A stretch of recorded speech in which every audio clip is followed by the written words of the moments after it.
Igreja Adventista do Sétimo Dia do bairro de Alvarenga.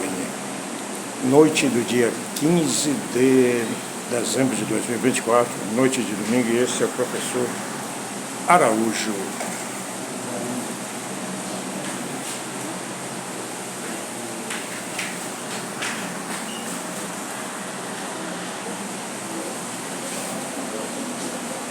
Apocalipse, capítulo 3. Apocalipse, capítulo 3, verso 7.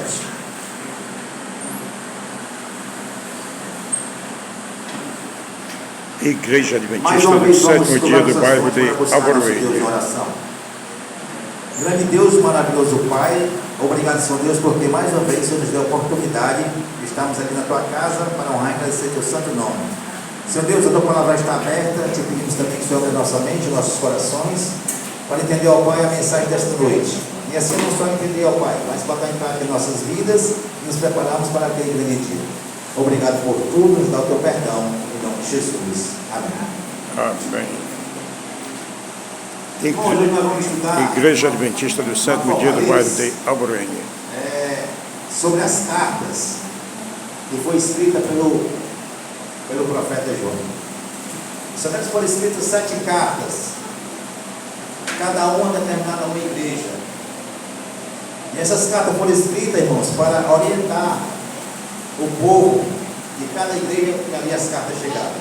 Então são 7 igrejas, como também foram 7 cartas. A palavra 7 na Bíblia tem um grande significado. Existem várias outras coisas com o número 7. É isso? E hoje nós vamos entender um pouco qual a importância que tinha essas cartas para aquela época e a importância que ela tem para nós hoje. Naquela época, essas pessoas foram orientadas por cada mensagem que chegava ali através dessas cartas, das pessoas. E interessante, irmão, que até hoje essas cartas ainda servem como orientação vinda de Deus para nós. Amém? E precisamos entender verdadeiramente o assunto de cada carta que foi escrita. Mas nós não vamos falar de todas as 7. Vamos falar apenas de 2 cartas, certo? E a primeira parte está na carta à igreja de Filadélfia. Diz o seguinte: ao anjo da igreja de Filadélfia escreve: estas coisas diz o santo, o verdadeiro, aquele que tem a chave de Davi, que abre e ninguém fecha, e que fecha e ninguém abre. Conheça as tuas obras, eis que tenho posto diante de ti uma porta aberta, a qual ninguém fecha, porque ele tem pouca força. Entretanto, guardastes as minhas palavras e não negastes o meu nome. Nós vimos aqui, irmãos, que uma porta que foi aberta. Que porta será essa? A porta para a pregação do Evangelho. Então Deus viu a necessidade de essa carta se chegaria àquela igreja, porque ali há uma grande dificuldade de o Evangelho ser pregado. As pessoas acham que hoje o Evangelho é difícil ser pregado, mas não, irmãos. Naquela época era muito difícil, porque era proibido em alguns lugares. Essas cartas elas foram escritas ali para o lado da Ásia, certo? E ali era muito difícil a pregação do Evangelho. Para vocês terem uma ideia, naquele tempo já existia a Rádio Novo Tempo, certo? Existia uma jovem, apenas com 18 anos, e ela ali, sintonizando o seu rádio, descobriu a Rádio Novo Tempo. E ali ela passou a ouvir a Rádio Novo Tempo, e ela tinha alguns irmãos, e esses irmãos começaram a observar que ela estava assistindo algo que falava de Jesus, algo que ensinava que Jesus era o Salvador, que precisava as pessoas aceitá-lo. Sabe o que foi que aconteceu, irmãos? Eles pegaram a sua própria irmã e cortaram as suas 2 mãos. Então alguém chamou a polícia. Quando a polícia chegou e contaram o assunto para as autoridades, eles só disseram o seguinte: bem feito, era as fotos e foram embora. Para você ver a dificuldade que tinha de ser pregado o Evangelho naquele lugar, naquela região. Mas ali uma porta foi aberta para a pregação do Evangelho, porque as pessoas, mesmo assim em dificuldade, eles não negaram o nome de Deus. Eles não tinham medo de pregar de Deus. E as oportunidades que estavam aparecendo, eles iam pregando e fazendo com que as pessoas fossem conhecedores desse plano maravilhoso de Deus. Mas nós precisamos também, irmãos, em nossos dias hoje, não perdermos as oportunidades que nos aparecem. Porque nós sabemos, irmãos, que nós, os adventistas do sétimo dia, eles foram escolhidos por Deus para terminar esta obra que foi começada aqui há alguns séculos passados, tá certo? Alguns anos passados. E eu e você temos essa responsabilidade de pregar esse Evangelho aonde quer que nós formos. Aonde há um adventista, irmãos, essa mensagem tem que ser pregada, porque esse é o desejo de Deus. Por isso que Ele nos escolheu, porque Ele precisa de mim e de você para terminar esta obra que Ele começou aqui nesta terra. Então nós, como seus filhos fiéis que somos, não devemos perder as oportunidades. Não importa onde quer que nós estejamos, se é na faculdade, se é no trabalho, se é entre os amigos, se é na vizinhança, na nossa rua, na casa dos nossos parentes. Então, irmãos, onde surgiu uma oportunidade de pregação para a gente nós fazer, nós devemos pregar. Porque essa é a obra de Deus. Foi isso que Deus nos orientou, tá certo? E nós não devemos perder as oportunidades. Porque se nós fomos escolhidos, autorizados por Deus para levar essa mensagem, então nós precisamos pregar. Porque em outro verso da Bíblia, Deus diz, irmão, que Jesus só vai poder voltar quando todo esse Evangelho for pregado às nações. Tá certo? Aí então virá o fim. E eu creio, irmão, que não falta mais muita coisa. Esse Evangelho já está tomando quase todas as nações. Mas ainda falta alguns para ouvir essa palavra, para entender essa mensagem e para também tomar a sua decisão de suas vidas. Tá certo? E esse é o desejo de Deus para nós. Esse foi o desejo de Deus naquele tempo. Escrever essa carta às igrejas para que elas pregassem do amor de Deus e essa mensagem fosse conhecida ali naquela região. Nós também estamos vivendo o período dos últimos dias, necessitando cada dia mais desse Evangelho ser pregado e as pessoas assim se prepararem para aquele grande encontro. Esse é o desejo de Deus. Amém? E agora nós vamos ler um pouco da carta à igreja de Laodiceia. Irmão, nós sabemos que a igreja de Laodiceia é a última igreja.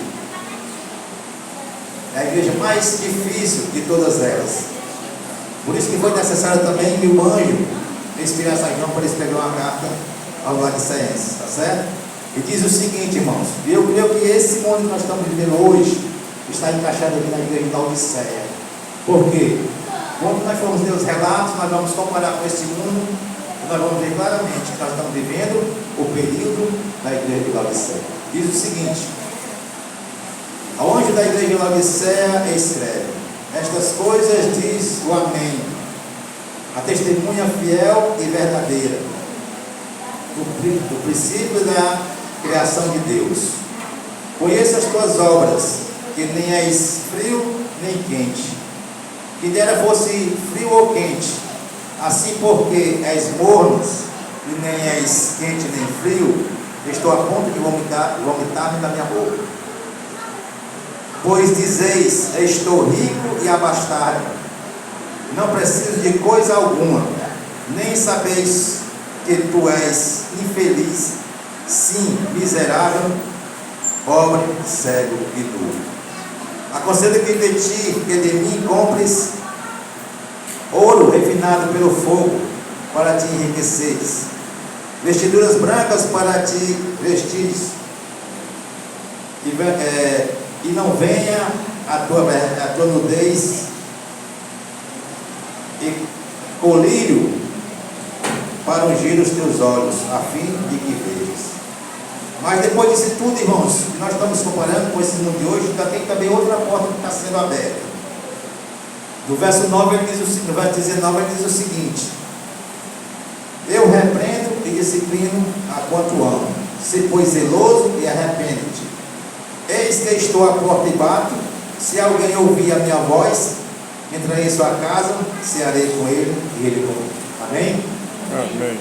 Irmão, quando Deus mandou essa mensagem aqui, as pessoas muitas vezes pensam que esse bater na porta e abrir são para as pessoas lá de fora.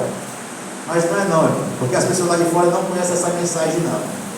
Quem conhece essa mensagem é eu e você. E muitas vezes a porta em nossos corações ainda está sendo fechada e não estamos permitindo que Deus entre para poder libertá-los desse mal que ainda está em nosso coração. Certo? Eu não sei qual é a porta que ainda está sendo fechada no seu coração. Eu não sei se é a porta do egoísmo. Eu não sei se é a porta da infidelidade. Eu não sei se é a porta do eu, que muitas vezes nós estamos fechando e não permitindo abrir para Deus. Pode ser também, irmãos, a porta da inveja, que tem atingido muitas pessoas. A porta da cobiça, é isso? A porta da vaidade. E nós sabemos que nesse mundo que nós vivemos hoje, a vaidade está tomando conta de quase todos os lugares. Tá certo? E nós, como servos de Deus, como filhos de Deus que somos, não permitimos que nenhuma porta dessa possa estar fechada para Deus. Que Ele possa entrar verdadeiramente em nossas vidas e fazer parte conosco. E assim possamos aprender a cada dia qual é a vontade de Deus para mim e para você. Mas que para isso aconteça, irmão, nós não precisamos esconder nada de Deus. Temos que declarar tudo a Deus. Se é aquele pecado que está escondido lá dentro do nosso coração, que muitas vezes a gente está acariciando, não estamos permitindo abrir essa porta para Deus, precisamos abrir. Porque a palavra de Deus diz, irmão, que não há nada que Deus não possa retirar dos nossos corações. Mas primeiro Ele precisa ouvir o meu desejo, o seu desejo. Se verdadeiramente a gente tem o desejo de abandonar aquele pecado. Porque isso atrapalha a nossa vida espiritual. Certo? Por isso que a palavra de Deus diz que tudo tem que ser confessado a Deus. Não devemos esconder nada de Deus para que assim nós possamos ser perdoados verdadeiramente pelo nosso grande Deus. E nada deste mundo venha tomar a coroa que já está guardada para cada um. Amém? Mas isso, irmão, só vai depender de mim e de você. Se nós tivermos Deus verdadeiramente como nosso amigo, como nosso Pai, aquele Pai amoroso que quer ver sempre o seu filho com alegria, quer ver sempre o seu filho sorrindo, quer ver sempre o seu filho alegre, sem ter nenhuma preocupação que possa incomodá-lo. E pode ter certeza, irmão, quando nós confiarmos verdadeiramente em Deus e entregarmos nossas vidas em suas mãos e permitir que Ele faça morada em nossa vida, então não há mais nada que a gente possa esconder de Deus, porque Deus é o nosso Pai querido e Ele tem o desejo de nos salvar. Mas para que isso aconteça na minha e na sua vida, a gente tem que também nos entregarmos ao nosso grande Deus e permitir que verdadeiramente Ele faça parte da nossa vida, Ele seja o primeiro em nossas vidas, tá certo? Quando nós entendemos que Deus tem que ser o primeiro em nossas vidas, então, irmão, pode ter certeza que não vamos fechar mais nenhuma porta para que Deus não possa entrar. Vamos nos entregar de corpo e alma ao nosso grande Deus e não vamos permitir que nada atrapalhe esse relacionamento que Deus quer ter conosco. Amém? Porque nós, irmãos, somos pecadores. E nós sabemos, irmão, que por trás disso nós temos o inimigo das almas, que a cada dia quer levar o seu povo à perdição. Cada dia o inimigo das almas está tentando o povo de Deus, é de uma forma, é de outra, tá certo? Ele tem muitas maneiras de perturbar o povo de Deus. Ele tem muitas estratégias para que leve o povo de Deus para distante de Deus. Mas nós temos que conhecer, irmão, que nós temos também um Deus que é mais poderoso do que tudo. E esse Deus já me deu a salvação, já deu a você também. Então a salvação já é nossa, irmãos. Por direito, porque Ele nos comprou lá naquela cruz com o seu sangue. Tá certo? Quando nós entendemos isso nas nossas vidas, então não tem mais nada que atrapalhe a nossa comunhão com Deus. Não tem mais nada, irmãos, que impeça que nós estarmos seguindo os passos de Jesus. E testemunhando, e pregando, onde nós andarmos, onde nós estivermos, tá certo? Não vamos perder as oportunidades, porque Deus espera que eu e você possamos terminar essa obra que começou nesta vida. Amém? Mas ainda tem mais uma porta para ser aberta, meus irmãos. Apocalipse 4, o verso 1.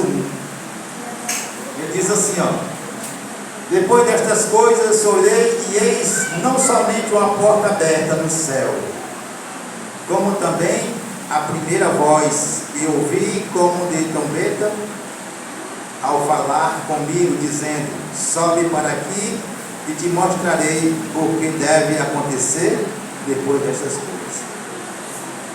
Então, irmãos, a última porta é a porta mais interessante, que foi a porta que foi nos aberta no céu. Então Deus, com seu imenso sacrifício que Ele fez aqui por nós, mas essa porta foi aberta. E essa porta, irmãos, está aberta para todos nós que tiver o desejo de chegar ali.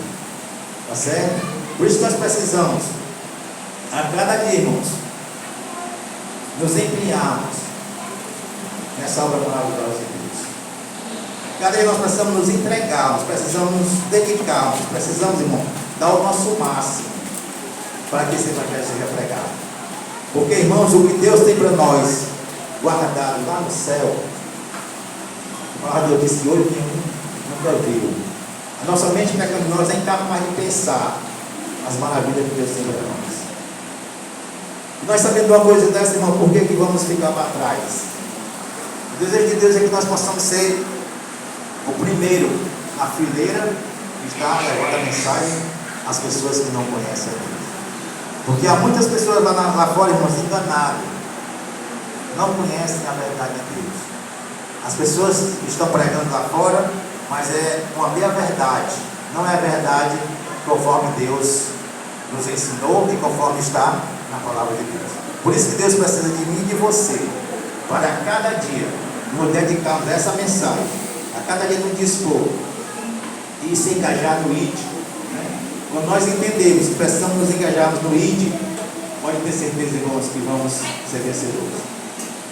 Porque todos aqueles que entram nessa igreja e se batiza, ele já é um missionário do reino de Deus. Então nós, como missionários que somos, irmãos, não podemos ficar parados. Se nós agora já temos a certeza que uma porta nos foi aberta lá no céu, está esperando apenas por mim e por você, para naquele grande dia Ele possa dar para cada um de nós tudo aquilo que Ele prometeu. Mas para isso, irmãos, a gente precisa muito do nosso trabalho, da nossa fé, da nossa disposição para nos fazer verdadeiramente um servo seu. Assim como foi no passado, que Ele fez com Paulo, que Ele fez com Davi, que Ele fez com Daniel, com José, certo? Com todos esses heróis do passado. Pela fé eles foram vencedores, porque eles confiaram na promessa de Deus. Eles correram com a certeza de que naquele dia, irmãos, o lugar deles já está preparado lá no céu, porque eles foram convictos do que eles fizeram, do trabalho que foi feito aqui e da comunhão que eles tinham com o nosso grande Deus. Pode ter certeza, irmão, quando nós tivermos essa comunhão em nossas vidas, nós vamos ter a mesma palavra que Paulo teve naquela época, na sua época. Ele dizia simplesmente assim: agora já não sou eu mais que vivo, mas é Cristo que vive em mim. Precisamos crer, precisamos confiar que essa palavra, irmão, ela é verdadeira. E essa palavra, ela transforma. Não há corações quebrantados diante de Deus que Ele não possa realizar o seu milagre em nossas vidas. Porque nós não devemos esconder nada de Deus. Ele quer abrir todas as portas da dificuldade que existem em nós, para que esse Deus possa entrar e fazer a diferença. E assim, irmãos, pode ter certeza que naquele dia não tem mais nada que impeça da gente receber das mãos de Deus o que Ele tem prometido para nós. Amém? Porque a promessa de Deus é uma muito maravilhosa. Ele disse que vamos subir com Ele, passar 1000 anos no céu, irmãos. Que maravilhoso, né? Só para começar, irmão, vamos passar 1000 anos no céu. Depois é que vai começar a eternidade. Então isso para nós, irmão, é um grande privilégio. Para cada um de nós que somos pecadores nessa terra, é um grande privilégio naquele dia poder cantarmos o hino da vitória, porque nós confiamos em Deus e a vitória já é nossa. Amém? Precisamos ter essa certeza conosco, precisamos andar nesse caminho. Não importa o que aconteça, não importa se vamos encontrar dificuldades. Vocês pensam que os nossos heróis do passado também encontraram muitas dificuldades? Eu creio, irmão, que naquele tempo a dificuldade era pior, porque eles eram caçados como os animais na selva, aqueles que pregavam do amor de Deus, aqueles que defendiam esta obra. Hoje nós ainda temos essa oportunidade, ainda temos livre para nós pregarmos o Evangelho. Mas isso toda vida não vai ser assim, irmão. Vai chegar dias também que nós vivemos a época do passado. Vamos virar inimigo do mundo, porque pregamos esse Evangelho. Vamos virar inimigo de todos, porque defendemos essa obra, certo? Mas devemos continuar firme e forte, porque o anjo de Deus já vai estar do nosso lado, nos guiando, nos conduzindo. Pode ter certeza, irmão, que quando nós estivermos com Deus, não há nada que tenha dificuldade em nossas vidas. Nós temos um exemplo do pessoal do passado, quando foram atravessar o deserto. Passaram ali 40 anos, irmãos, e Deus era com eles. Não faltou água, não faltou pão, não faltou vitória. Por quê? Porque eles confiaram em Deus. Eles tiveram a certeza que aquele Deus não ia abandoná-los, porque Deus tinha feito a promessa a eles da terra prometida, a terra Canaã. Nós também foi feita uma promessa para nós, irmãos. Deus ele disse que ia subir e ia preparar um lugar, mas ele ia voltar a buscar, a vir nos buscar, eu e você. Aqueles que forem fiéis, aqueles que confiarem verdadeiramente na promessa de Deus. Não há nada nesse mundo, irmãos, que possa impedir essa obra. Não há nada no mundo, irmão, que possa tomar a coroa de irmãos. Por isso hoje eu faço um apelo para os irmãos, que possamos cada dia nos dedicarmos à leitura da palavra de Deus, principalmente o livro de Daniel e de Apocalipse. Quando você entender essas mensagens, irmãos, não tem por onde mais você ficar parado, porque você vai ter anseio no seu coração que essa obra seja terminada e assim Jesus possa voltar, certo? Então, irmãos, que Deus possa nos abençoar e nos guardar, nos dar força e coragem para nós, naquele dia, estarmos prontos para cantar da vitória, porque vencemos com Cristo Jesus. Amém? Amém? Que Deus nos abençoe e nos guarde. Vamos ficar em pé e vamos cantar o hino 387 para o regular do nosso nome de Deus. Música gera direitos autorais, portanto, vamos encerrar esse vídeo por aqui. E agradecendo a Deus, a Jesus, por mais uma oratória, né? Alusiva à palavra de nosso Senhor Jesus Cristo, esta feita através do professor Araújo, nesta noite do dia 15 de dezembro de 2024, aqui na Igreja Adventista do Sétimo Dia do bairro de Alvoreiro, que está localizado exatamente à Travessa Tenente José Barreira, número 50, no Grande Alvoreiro, Fortaleza, Ceará, Nordeste, Brasil. Valeu, Jesus!